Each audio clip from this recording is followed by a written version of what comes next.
Roll of Thunder, Hear My Cry by Mildred D. Taylor. Author's note. My father was a master storyteller. He could tell a fine old story that made me hold my sides with rolling laughter and sent happy tears down my cheeks, or a story of stark reality that made me shiver and be grateful for my own warm, secure surroundings. He could tell stories of beauty and grace, stories of gentle dreams, and paint them as vividly as any picture with splashes of character and dialogue. His memory detailed every event of 10 or 40 years or more before, just as if it had happened yesterday. By the fireside in our northern home, or in the South where I was born, I learned a history not then written in books, but one passed from generation to generation on the steps of moonlit porches and beside dying fires in one-room houses. A history of great-grandparents and of slavery and of the days following slavery, of those who live still not free yet, who would not let their spirits be enslaved. From my father, the storyteller, I learned to respect the past, to respect my own heritage and myself. From my father, the man, I learned even more, for he was endowed with a special grace that made him tower above other men. He was warm and steadfast, a man whose principles would not bend, and he had within him a rare strength that sustained not only my sister and me and all the family, but all those who sought his advice and learned upon his wisdom. He was a complex person, yet he taught me many simple things important for a child to know. How to ride a horse and how to skate, how to blow soap bubbles and how to tie a kite knot that met the challenge of the March winds, how to bathe a huge faithful mongrel dog named Tiny. In time, he taught me complex things too. He taught me of myself, of life. He taught me of hope and dreams, and he taught me the love of words. Without his teachings, without his words, my words would not have been. My father died last week. The stories, as only he could tell them, died with him. But his voice of joy and laughter, his enduring strength, his principles and constant wisdom remain a part of all those who knew and loved him well. They remain also within the pages of this book, its guiding spirit and total power. Mildred D. Taylor, April 1976. Chapter 1. Little man, would you come on? You keep it up and you're going to make us late. My younger brother paid no attention to me. Grasping more firmly to his newspaper-wrapped notebook and his tin-can lunch of cornbread and oil sausage, he continued to concentrate on the dusty road. He lagged several feet behind my other brothers, Stacy and Christopher John, and me, attempting to keep the rusty Mississippi dust from swelling with each step and drifting back upon his shiny black shoes and the cuffs of his corduroy pants by lifting each foot high before setting it gently down again. Always meticulously neat, 6-year-old little man never allowed dirt or tears or stains to mar anything he owned. Today was no exception. You keep it up and make us late for school, Mama's gonna wear you out, I threatened, pulling my exasperation at the high collar of the Sunday dress Mama had made me wear for the first day of school, as if that event were something special. It seemed to me that showing up at school at all on a bright August-like October morning made for running the cool forest trails and wading barefoot in the forest pond was concession enough. Sunday clothing was asking too much. Christopher John and Stacy were not too pleased about the clothing or school either. Only little man, just beginning his school career, found the prospects of both intriguing. Y'all go ahead and get dirty if y'all want, he replied without even looking up from his studied steps. Me? I'm going to stay clean. I bet your mama going to clean you, you keep it up, I grumbled. Cassie, leave him be, Stacy admonished, frowning and kicking testily at the road. I ain't said nothing, but Stacy cut me a wicked look and I grew silent. His disposition had been irritatingly sour lately. If I hadn't known the cause of it, I could have forgotten very easily that he was, at 12, bigger than I, and that I had promised Mama to arrive at school looking clean and ladylike. Shoot, I mumbled finally, unable to restrain myself from further comment. It ain't my fault you gotta be in Mama's class this year. Stacy frowned, deepened, and he jammed his fists into his pockets but said nothing. Christopher John, walking between Stacy and me, glanced uneasily at both of us, but did not interfere. A short, round boy of 7, he took little interest in troublesome things, preferring to remain on good terms with everyone. Yet he was always sensitive to others, and now, shifting the handle of his lunch can from his right hand to his right wrist and his smudged notebook from his left hand to his left armpit, he stuffed his free hands into his pockets and attempted to make his face as moody as Stacy's and as cranky as mine. But after a few moments, he seemed to forget that he was supposed to be grouchy and began whistling cheerfully. There was little that can make Christopher John unhappy for very long, not even the thought of school. I tugged again at my collar and dragged my feet in the dust, allowing it to shift back into my socks and shoes like gritty red snow. I hated the dress and the shoes. There was little I could do in a dress, and as for shoes, they imprisoned freedom-loving feet, accustomed to the feel of the warm earth. Cassie, stop that! Stacy snapped as the dust billowed in swirling clouds around my feet. I looked up sharply, ready to protest. Christopher John's whistling increased to a raucous, nervous shrill, and grudgingly I let the matter drop and trudged along in moody silence, my brothers growing as pensively quiet as I. Before us, the narrow, sun-splotched road wound like a lazy red serpent dividing a high forest bank of quiet, old trees on the left from the cotton field forested by giant green and purple stalks on the right. A barbed wire fence ran the length of the deep field, stretching eastward for over a quarter of a mile until it met the sloping green pasture that signaled the end of our family's 400 acres. An ancient oak tree on the slope, visible even now, was the official dividing mark between Logan land and the beginning of a dense forest. Beyond the protective fence of the forest, vast farming fields, worked by a multitude of sharecropping families, covered 2/3 of a 10-square-mile plantation. That was Harlan Granger land. Once our land had been Granger land too, but the Grangers had sold it during Reconstruction to a Yankee for tax money. In 1887, when the land was up for sale again, Grandpa bought 200 acres of it. And in 1918, after the first 200 acres had been paid off, he had bought another 200. It was good rich land, much of it still virgin forest, and there was no debt on half of it. But there was a mortgage on the 200 acres bought in 1918, and there was taxes on the full 400. And for the past 3 years, there had not been enough money from the cotton to pay both and live on too.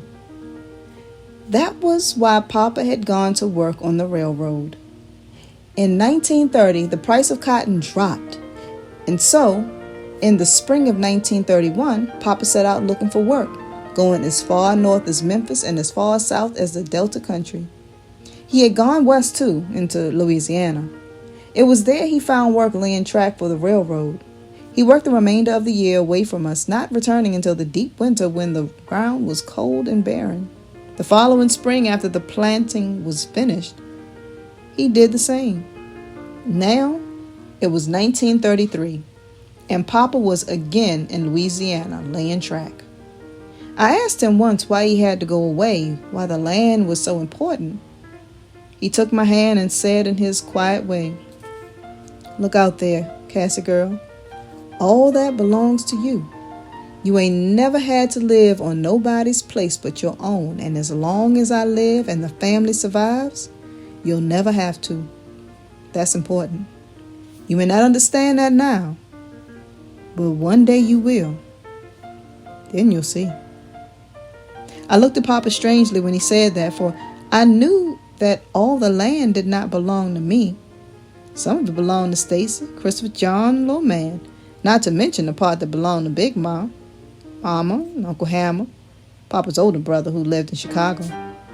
But Papa never divided the land in his mind. It was simply Logan land. For it, he would work the long, hot summer pounding steel. Mama would teach and run the farm.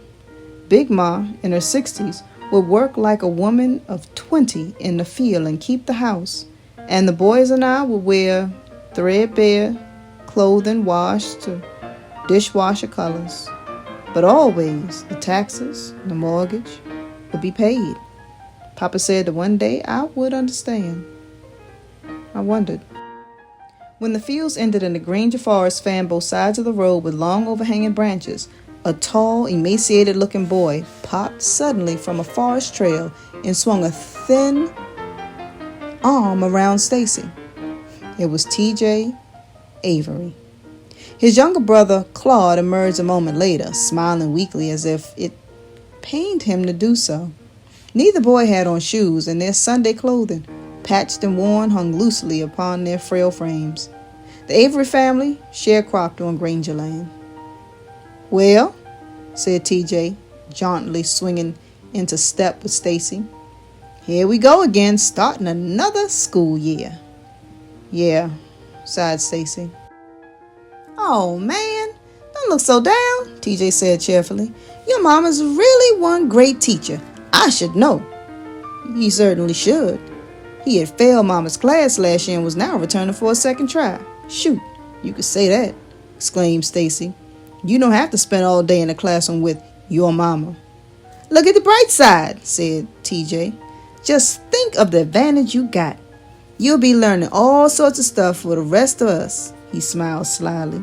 "Like what's on all them tests?" Stacy thrust TJ's arm from his shoulder. "If that's what you think, you don't know Mama." "Ain't no need getting mad," TJ replied, undaunted. "Just an idea." He was quiet for a moment, then announced, "I bet you I can give y'all an earful about that burning last night." "Burning? What burning?" asked Stacy. "Man, don't y'all know nothing? The berries burning. I thought y'all's grandmother went over there last night to see about them." Of course we knew that Big Mama had gone to a sick house last night. She was good at medicines, and people often called her instead of a doctor when they were sick. But we didn't know anything about any burnings, and I certainly didn't know anything about any berries either. "What berries he talking about, Stacy?" I asked. "I don't know no berries.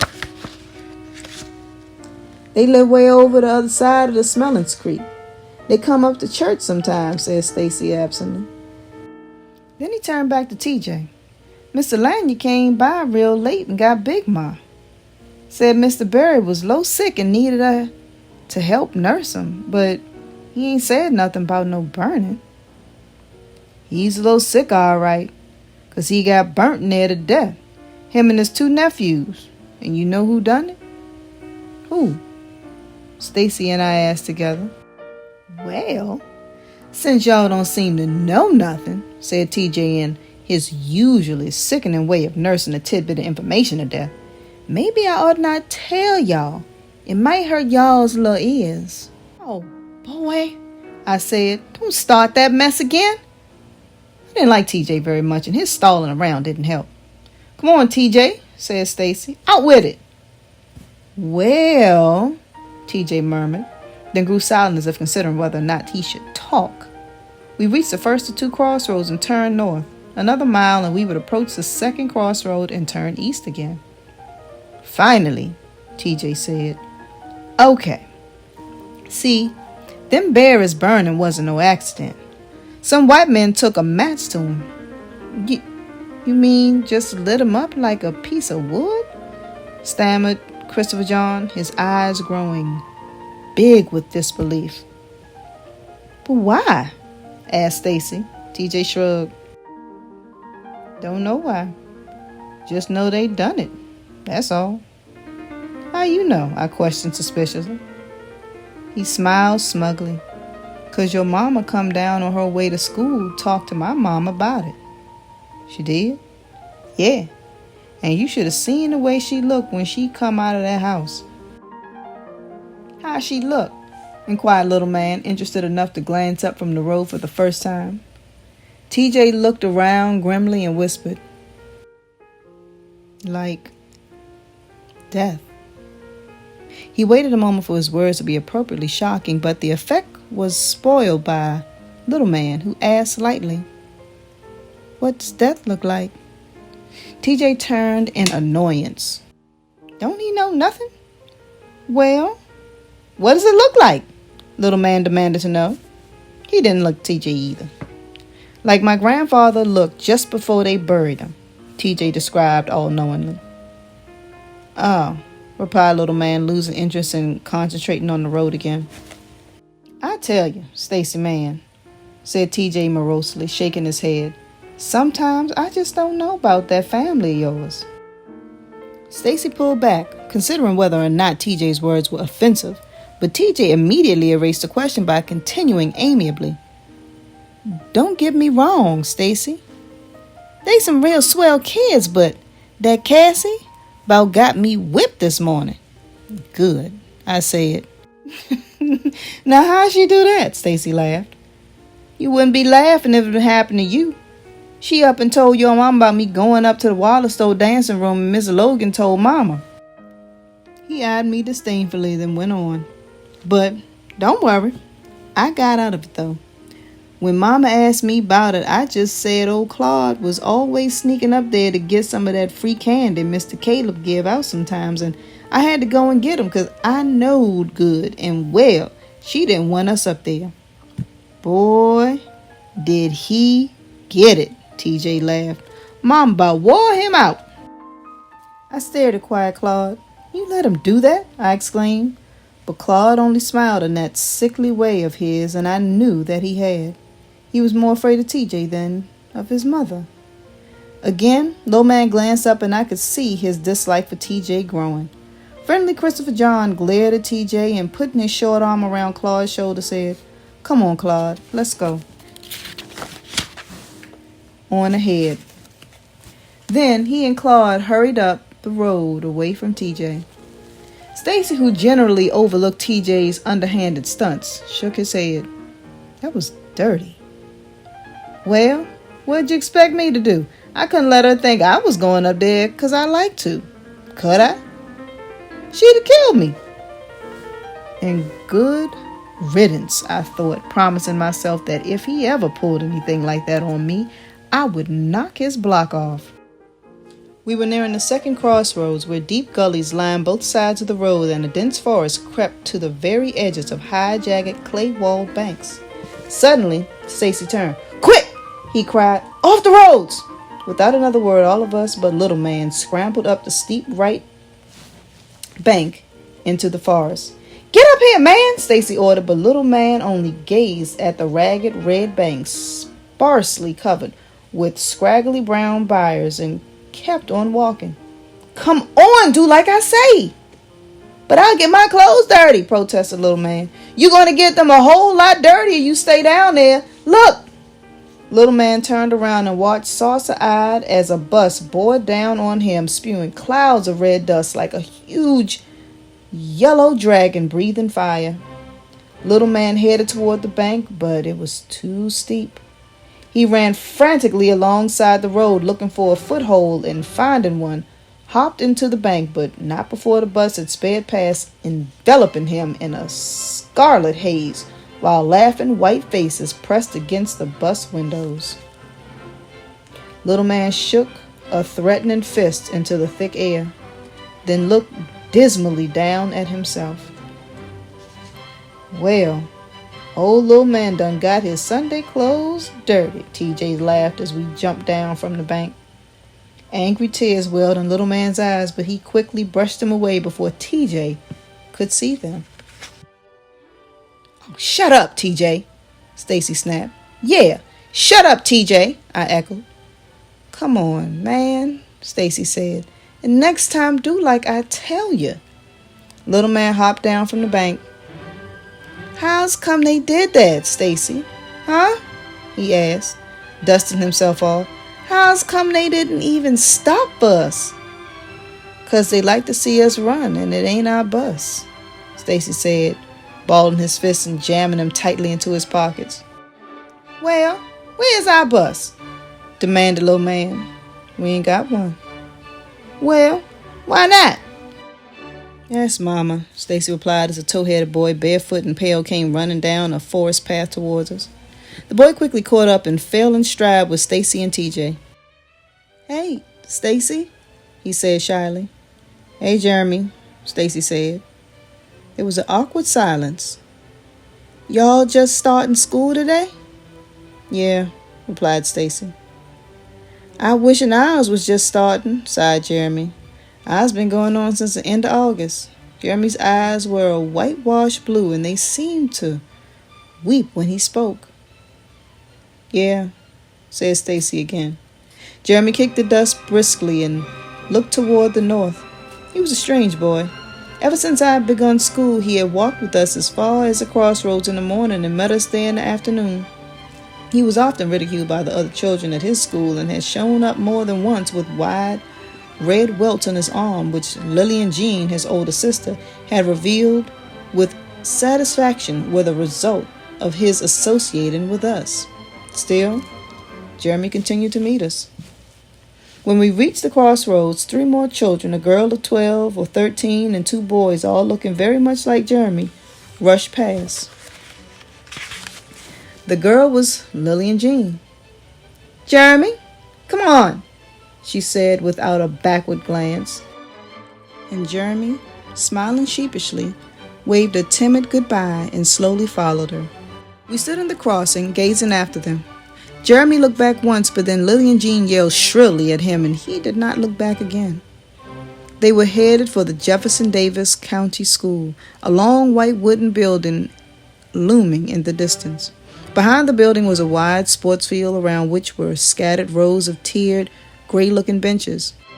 In front of it were 2 yellow buses, our own tormentor, and the one that brought students from the other direction, and loitering students awaiting the knell of the morning bell. In the very center of the expansive front lawn, waving red, white, and blue with the emblem of the Confederacy emblazoned in its upper left-hand corner, was the Mississippi flag. Directly below it was the American flag. As Jeremy and his sister and brothers hurried toward those transposed flags, we turned eastward toward our own school. The Great Faith Elementary and Secondary School, one of the largest black schools in the county, was a dismal end to an hour's journey. Consisting of 4 weather-beaten wooden houses on stilts of brick, 320 students, 7 teachers, a principal, a caretaker, and the caretaker's cow, which kept the wide crabgrass lawn sufficiently clipped in spring and summer. The school was located near 3 plantations, the largest and the closest by far being the Granger Plantation. Most of the students were from families that sharecropped on Granger land, and the others mainly from Montier and Harrison plantation families. Because the students were needed in the fields from early spring when the cotton was planted until after most of the cotton had been picked in the fall, the school adjusted its terms accordingly, beginning in October and dismissing in March. But even so, after the day, a number of the older students would not be seen again for a month or 2, not until the last puff of cotton had been gleaned from the fields, and eventually most would drop out of school altogether. Because of this, the classes in the higher grades grew smaller with each passing year. The class buildings, with their backs practically against the forest wall, formed a semicircle facing a small one-room church at the opposite edge of the compound. It was to this church that many of the school students and their parents belonged. As we arrived, the enormous iron bell in the church belfry was ringing vigorously, warning the milling students that only 5 minutes of freedom remained. Little man immediately pushed his way across the lawn to the well. Stacy and TJ, ignoring the rest of us now that they were on the school grounds, wandered off to be with the other 7th grade boys, and Christopher John and Claude rushed to reunite with their classmates of last year. Left alone, I dragged slowly to the building that held the first 4 grades and sat on the bottom step. Plopping my pencils and notebook into the dirt, I propped my elbows on my knees and rested my chin in the palms of my hands. "Hey, Cassie," said Mary Lou Welliver, the principal's daughter, as she flounced by in a new yellow dress. "Hey yourself," I said, scowling so ferociously that she kept on walking. I stared after her a moment, noting that she would have on a new dress. Certainly no one else did. Patches on faded pants and dresses abound on boys and girls, come so recently from the heat of the cotton fields. Girls stood awkwardly, afraid to sit, and boys pulled restlessly at starched, high-button collars. Those students fortunate enough to have shoes hop from one pinched foot to the other. Tonight, the Sunday clothes would be wrapped in newspaper and hung for Sunday, and the shoes would be packed away to be brought out again only when the weather turned so cold that bare feet could no longer traverse the frozen roads. But for today, we all suffered. On the far side of the lawn, I spied Mo Turner speeding toward the 7th grade class building and wondered at his energy. Mo was one of Stacy's friends. He lived on the Montier Plantation, a 3.5-hour walk from the school. Because of the distance, many children from Montier Plantation did not come to great faith after they had finished the 4-year school near Smellens Creek. But there were some girls and boys like Mo who made the trek daily, leaving their homes while the sky was black and not returning until all was blackness again.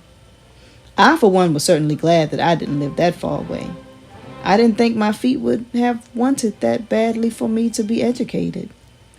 The chiming of the second bell began. I stood up, dusting my bottom as the 1st, 2nd, 3rd, and 4th graders crowded up the stairs into the hallway. Little man flashed proudly past, his face and hands clean and his black shoes shining again. I glanced down at my own shoes, powdered red, and raising my right foot, rubbed it against the back of my left leg, then reversed the procedure. As the last gong of the bell reverberated across the compound, I swooped up my pencils and notebook and ran inside. A hallway extended from the front to the back door of the building. On either side of the hallway were 2 doorways, both leading into the same large room, which was divided into 2 classrooms by a heavy canvas curtain. The 2nd and 3rd grades were on the left, and the 1st and 4th grades on the right. I hurried to the rear of the building, turned to the right, and slid into the 3rd row bench occupied by Gracie Pearson and Alma Scott. "You can't sit here," objected Gracie. "I'm saving it for Mary Lou." I glanced back at Mary Lou Welliver depositing her pencil pail on the shelf in the back of the room and said, "Not anymore, you ain't." Miss Daisy Crocker, yellow and buck-eyed, glared down at me from the middle of the room with a look that said, "So, it's you, Casey Logan." Then she pursed her lips and drew the curtain along the rusted iron rod and tucked it into a wide loop in the back wall. With the curtain drawn back, the 1st graders gazed quizzically at us. Little man sat by a window, his hands folded, patiently waiting for Miss Crocker to speak. Mary Lou nudged me. "That's my seat, Cassie Logan." "Mary Lou Welliver," Miss Crocker called primly.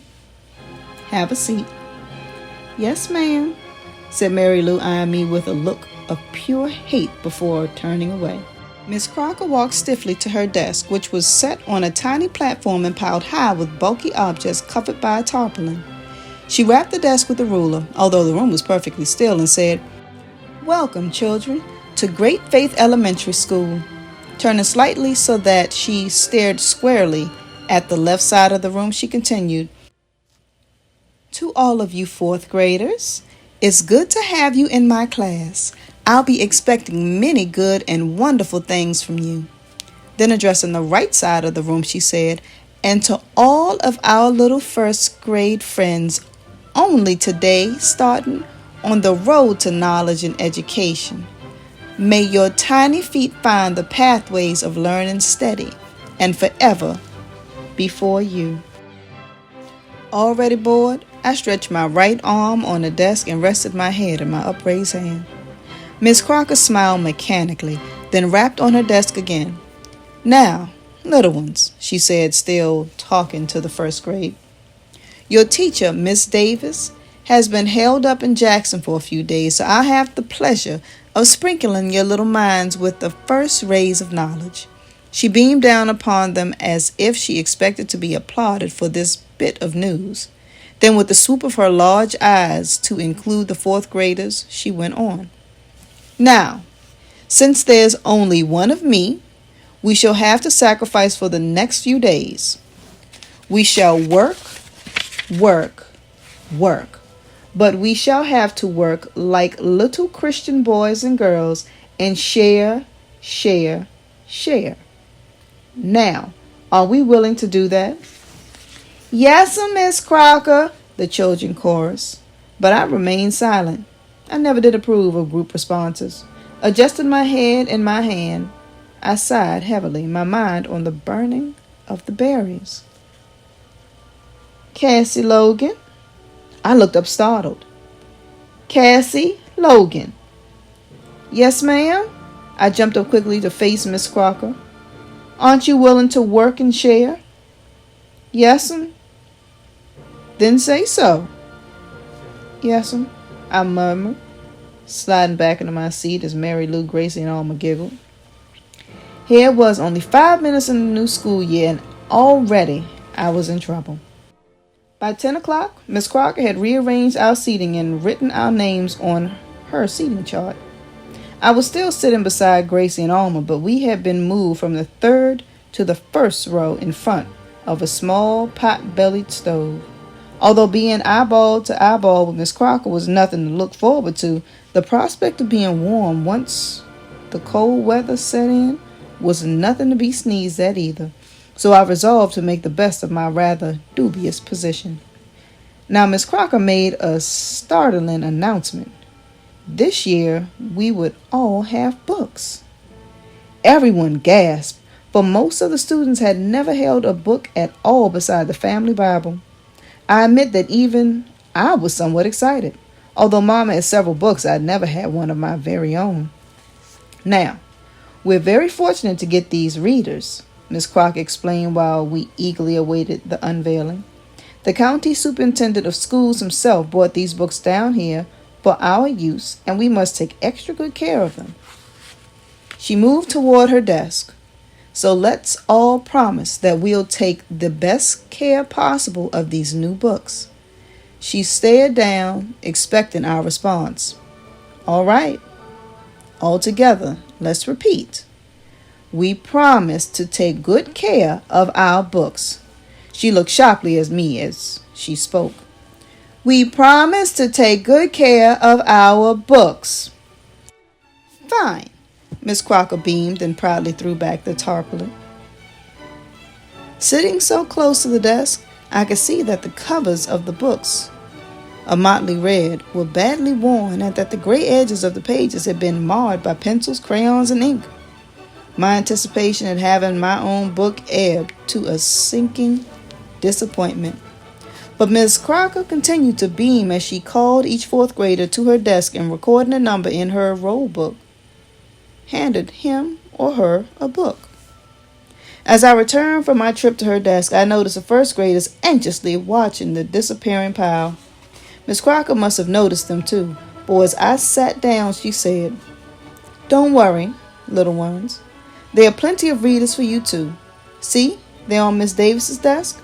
Wide eyes turned to the covered teacher's platform directly in front of them, and an audible sigh of relief swelled in the room.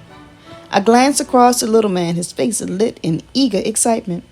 I knew that he could not see the soiled covers of the marred pages from where he sat, and even though his penchant for cleanliness was often annoying, I did not like to think of his disappointment when he saw the books as they really were.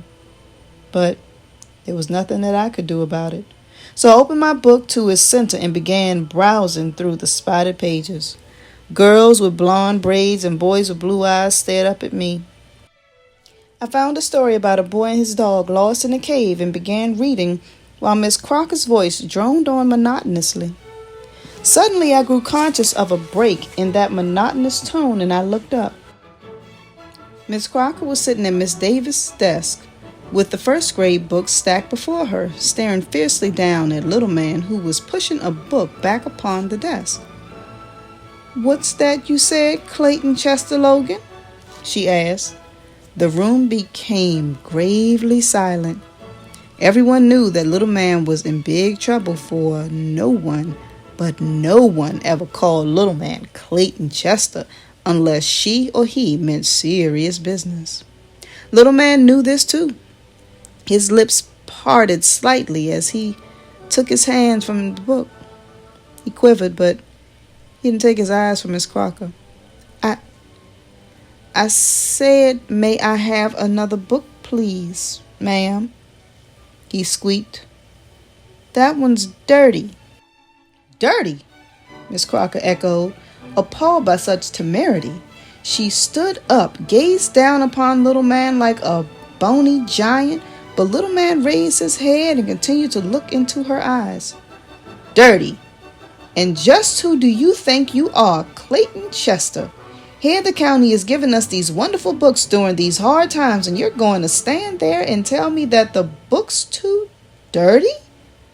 Now you take that book or get nothing at all." Little Man lowered his eyes and said nothing as he stared at the book. For several moments he stood there, his face barely visible above the desk. Then he turned and looked at the few remaining books and seemed to realize that they were as badly soiled as the one Miss Crocker had given him. He looked across the room at me. I nodded, and Little Man, glancing up again at Miss Crocker, slid the book from the edge of the desk with his back straight and his head up, and returned to his seat. Miss Crocker sat down again. "Some people around here seem to be giving themselves airs." "I'll tolerate no more of that," she scowled. "Sharon Lake, come get your book." I watched Little Man as he scooted into his seat beside two other little boys. He sat for a while, with a stony face looking out the window. Then, evidently accepting the fact that the book in front of him was the best that he could accept, he turned and opened it. But as he stared at the book's inside cover, his face clouded, changing from sulky acceptance to puzzlement. His brows frowned. Then his eyes grew wide, and suddenly he sucked in his breath and sprang from his chair like a wounded animal, flinging the book onto the floor and stomping madly upon it. Miss Crocker rushed the Little Man and grabbed him up in powerful hands. She shook him vigorously, then set him on the floor again. "Now just what's gotten into you, Clayton Chester?" But Little Man said nothing. He just stood staring down at the open book, shivering with indignant anger.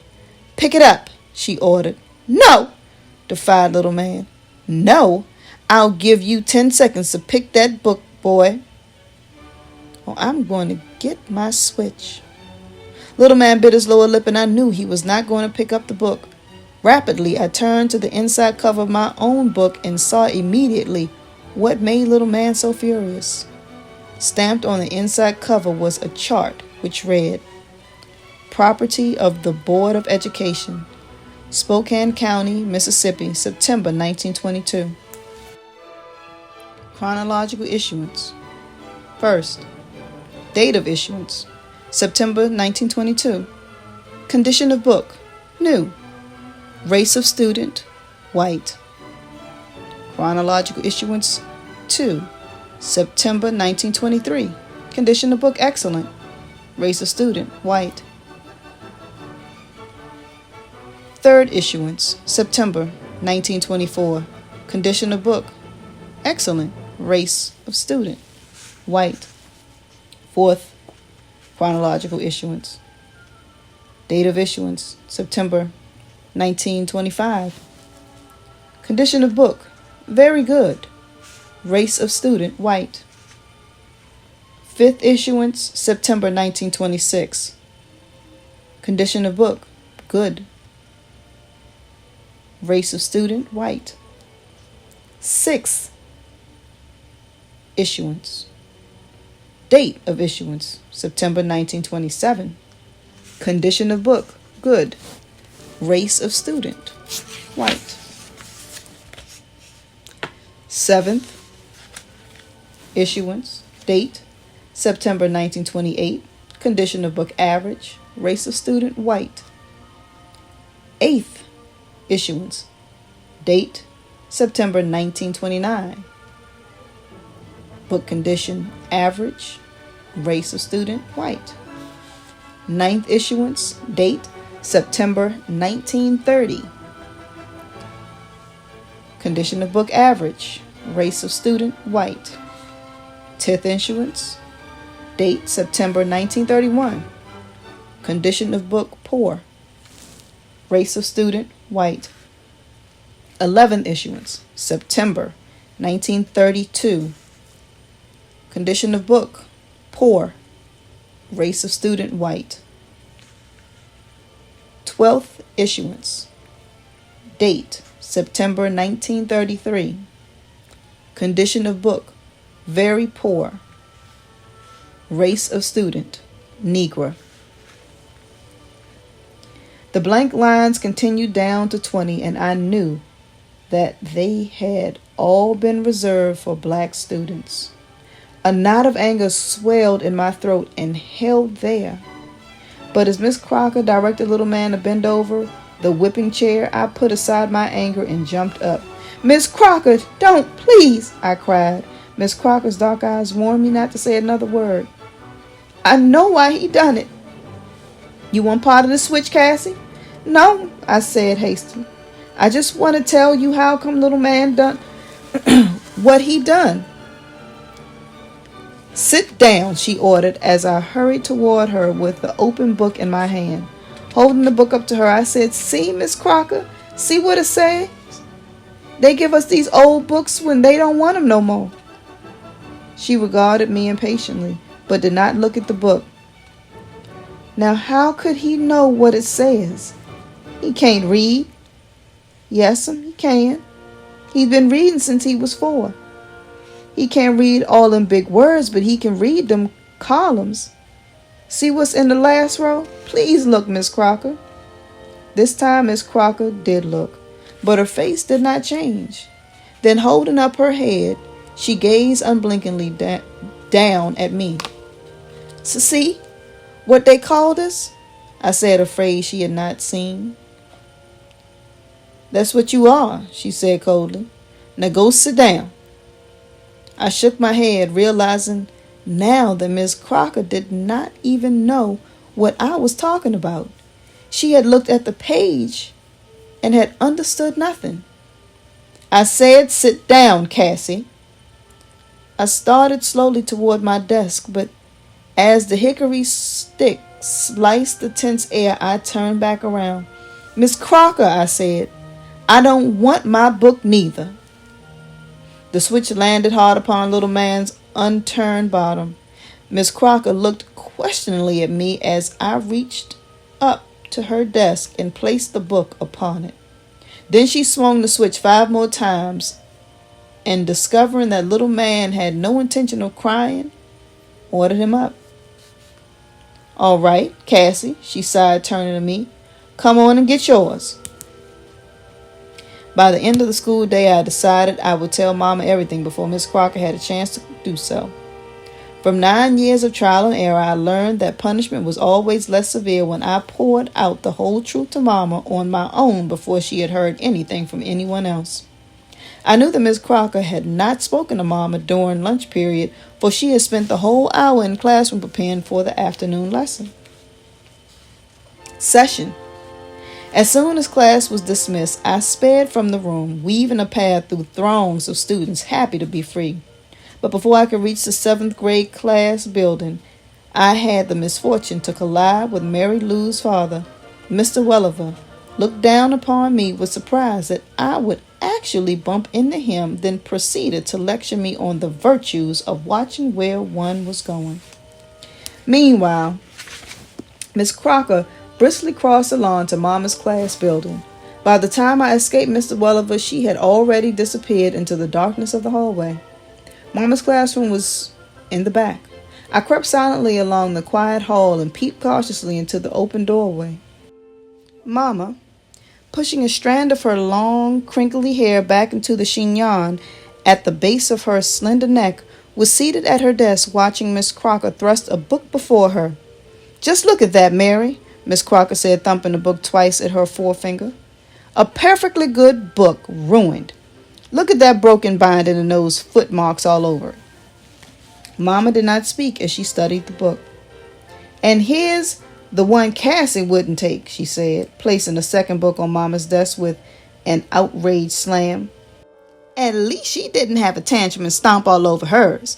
I tell you, Mary, I just don't know what got into those children today.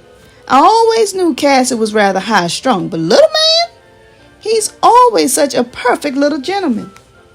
Mama glanced at the book I had rejected and opened the front cover so that the offensive pages of both books faced her. "You say Cassie said it was because of this front page that she and little man didn't want the books?" Mama asked quietly. "Yes, ain't that something?" Miss Crocker said, forgetting her teacher training school diction in her indignation. "The very idea.